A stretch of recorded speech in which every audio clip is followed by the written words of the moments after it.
নমস্কার, আপনারা দেখছেন বুবা এসপি চ্যানেল। চলে এলাম আজকে একটি নতুন ভিডিও নিয়ে। আশা করি আপনারা সবাই ভালো আছেন। আজকের ভিডিওতে আমি আপনাদের সঙ্গে আলোচনা করব শেয়ার নিয়ে। শেয়ার কয় প্রকার এবং কি এবং তাদের মধ্যে কি পার্থক্য আছে, এই সব নিয়ে আজকে আমি আপনাদের সঙ্গে আলোচনা করব। আশা করি ভিডিওটা আপনাদের ভালো লাগবে, তাই প্রথম থেকে শেষ অবধি দেখবেন। প্রথমে আমরা শুরু করব শেয়ার কাকে বলে দিই, মানে শেয়ারের সংজ্ঞা। দেখুন, যৌথ মূলধনী কোম্পানির মোট মূলধনকে যে ক্ষুদ্র ক্ষুদ্র সমমূল্যের এককে ভাগ করা হয়, সেই এক একটি একককে আমরা বলবো শেয়ার। মানে ধরুন, একটা কোম্পানির মোট মূলধন বা ক্যাপিটাল হচ্ছে 10 লাখ টাকা। এই 10 লাখ টাকাকে আপনি সমমূল্যে যদি ভাগ করেন, 1 লাখ টাকা করে যদি আপনি ভাগ করেন, তাহলে 10 ভাগে ভাগ করা যায়। এই 1 লাখ টাকা করে এক একটি ভাগকে আমরা যদি এক একটা একক বা ইউনিট ধরি, তাহলে সেটাই হবে আমাদের শেয়ার। এবার এই কোম্পানি যখন এই শেয়ারগুলোকে বাজারে বিক্রি করবে, তখন যারা এই শেয়ারগুলোকে কিনবে তাদেরকে কোম্পানির তরফ থেকে বলা হবে শেয়ার হোল্ডার। মানে যারা এই শেয়ার বাজারে কিনবে তারা কোম্পানির শেয়ার হোল্ডার নামে পরিচিত হবে। তো এটা তো গেল শেয়ারের সংজ্ঞা। এবার আমরা জানবো শেয়ার কয় প্রকার। দেখুন, 2013 সালের কোম্পানি আইন অনুযায়ী 45 নম্বর ধারায় বলা আছে যে কোনো কোম্পানি জনসাধারণের কাছে দু ধরনের শেয়ার বিলি করতে পারে। এক, অগ্রাধিকার শেয়ার, যাকে আমরা ইংরেজিতে বলি প্রেফারেন্স শেয়ার। আর দুই, সাধারণ শেয়ার বা ইংরেজিতে যাকে বলা হয় ইকুইটি শেয়ার। তো শেয়ার দু প্রকার, একটা হচ্ছে প্রেফারেন্স শেয়ার, একটা হচ্ছে ইকুইটি শেয়ার। এবার আমরা জেনে নেব ইকুইটি শেয়ার কাকে বলি। দেখুন, 2013 সালের কোম্পানি আইন অনুযায়ী 43-এ ধারায় বলা হয়েছে যে সমস্ত শেয়ার লভ্যাংশ পাওয়ার ক্ষেত্রে এবং কোম্পানির অবসরণের পর শেয়ারের মূল্য ফেরত পাওয়ার জন্য কোনো অগ্রাধিকার পায় না, তাকে আমরা বলবো সাধারণ শেয়ার বা ইকুইটি শেয়ার। উল্টো দিকে কোম্পানি আইন অনুযায়ী 43-এর বি ধারায় বলা হয়েছে যে সমস্ত শেয়ার লভ্যাংশ পাওয়ার ক্ষেত্রে এবং কোম্পানির অবসরণের পর শেয়ারের মূল্য ফেরত পাওয়ার জন্য অগ্রাধিকার পেয়ে থাকে, তাদের আমরা বলবো প্রেফারেন্স শেয়ার। তো আপনারা জানলেন যে সাধারণ শেয়ার এবং অগ্রাধিকার শেয়ার কাকে বলে।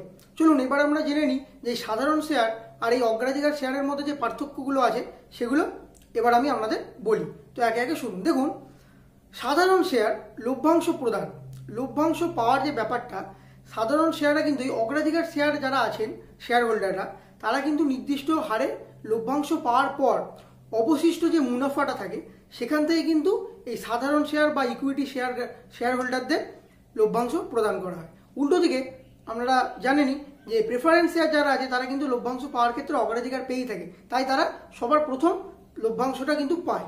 এবার লভ্যাংশের হার দেখুন, ইকুইটি শেয়ার হোল্ডাররা কিন্তু নির্দিষ্ট কোনো হারে লভ্যাংশ পায় না। উল্টো দিকে প্রেফারেন্স শেয়ার বা অগ্রাধিকার শেয়ারের যারা শেয়ার হোল্ডার আছে তারা কিন্তু নির্দিষ্ট হারে তারা লভ্যাংশ পেয়ে থাকে। এই যে ইকুইটি শেয়ার, এটা কিন্তু কোম্পানির ক্ষেত্রে বন্টন করা আবশ্যিক। ইকুইটি শেয়ার কিন্তু কোম্পানিকে বন্টন করতেই হবে। উল্টো দিকে এই অগ্রাধিকার শেয়ার বা প্রেফারেন্স শেয়ার যেটা আছে, এটা কিন্তু কোম্পানি চাইলে বন্টন করতে পারে, আবার নাও পারে, এটা কিন্তু আবশ্যিক নয়। ইকুইটি শেয়ার যারা হোল্ডার আছে, ইকুইটি শেয়ার হোল্ডার যারা আছে, তারা কিন্তু কোম্পানির পরিচালক নির্বাচিত হতে পারে। উল্টো দিকে অগ্রাধিকার শেয়ার বা প্রেফারেন্স শেয়ার হোল্ডার যারা আছে তারা কিন্তু কোম্পানির পরিচালক হিসেবে নির্বাচিত হতে পারে না। দেখুন, ইকুইটি শেয়ার হোল্ডার যারা আছে তারা কিন্তু কোম্পানির পরিচালনা সংক্রান্ত কোনো বিষয়ে ভোট দেওয়ার অধিকার থাকে। উল্টো দিকে অগ্রাধিকারযুক্ত যারা শেয়ার হোল্ডার আছে তারা কিন্তু কোম্পানির পরিচালনা সম্পর্কে কোনো ভোট দেওয়ার অধিকার কিন্তু তাদের থাকে না। একমাত্র কেবলমাত্র নিজেদের স্বার্থ যুক্ত থাকে এমন কোনো বিষয়ে কিন্তু তারা ভোট দিতে পারে। ইকুইটি শেয়ার হোল্ডার যারা আছে তারা কিন্তু কোনো মতেই তাদের ইকুইটি শেয়ারটা প্রেফারেন্স শেয়ার বা অগ্রাধিকার শেয়ারে রূপান্তরিত করতে পারে না। উল্টো দিকে প্রেফারেন্স শেয়ার হোল্ডাররা তাদের শেয়ার একটা চুক্তির পর বা একটা সময়ের পর কিন্তু সেই শেয়ারটাকে তারা ইকুইটি শেয়ারে কনভার্ট বা রূপান্তরিত করতে পারে। ইকুইটি শেয়ার হোল্ডার যারা আছে তারা কিন্তু বকেয়া লভ্যাংশ প্রদান করা হয় না। তাদের যদি কোনো লভ্যাংশ বকেয়া থাকে তারা কিন্তু সেই বকেয়া লভ্যাংশটা কিন্তু পাবে না। উল্টো দিকে সঞ্চয়ী অগ্রাধিকার শেয়ার হোল্ডার যারা আছে তাদের কিন্তু বকেয়া লভ্যাংশ প্রদান করা হয়। মানে বকেয়া যদি কোনো লভ্যাংশ তাদের থেকে থাকে তারা কিন্তু পরবর্তীকালে কোম্পানি তাদের প্রদান করে দেয়। এবার কথা হচ্ছে, ধরুন ইকুইটি শেয়ার হোল্ডার যারা আছে, কোম্পানি অবসান হয়ে গেল, তখন কোম্পানির যারা পাওনাদার আছে এবং এই যে প্রেফারেন্স শেয়ার হোল্ডার যারা আছে তাদের কিন্তু কোম্পানি তাদের লভ্যাংশ শেয়ারের মূল্য বুঝিয়ে দেবে। তারপর অবশিষ্ট যে টাকাটা থাকবে সেখান থেকে কিন্তু ইকুইটি শেয়ার হোল্ডারদের টাকা মেটাবে।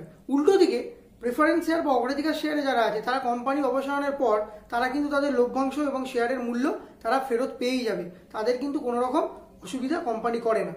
তো এই ছিল আজকে আমাদের ভিডিও। আশা করি আপনারা বুঝতে পারলেন যে ইকুইটি শেয়ার এবং প্রেফারেন্স শেয়ারের মধ্যে কি পার্থক্য লক্ষ্য করা যায়। আশা করি ভিডিওটা আপনাদের ভালো লেগেছে। যদি ভালো লাগে ভিডিওটিতে লাইক করবেন, চ্যানেলটি সাবস্ক্রাইব করবেন। যদি কোনো কোয়ারি থাকে অবশ্যই কমেন্ট বক্সে জানাবেন, আমি এর উত্তর দিয়ে দেওয়ার চেষ্টা করব। ভালো থাকবেন, ধন্যবাদ।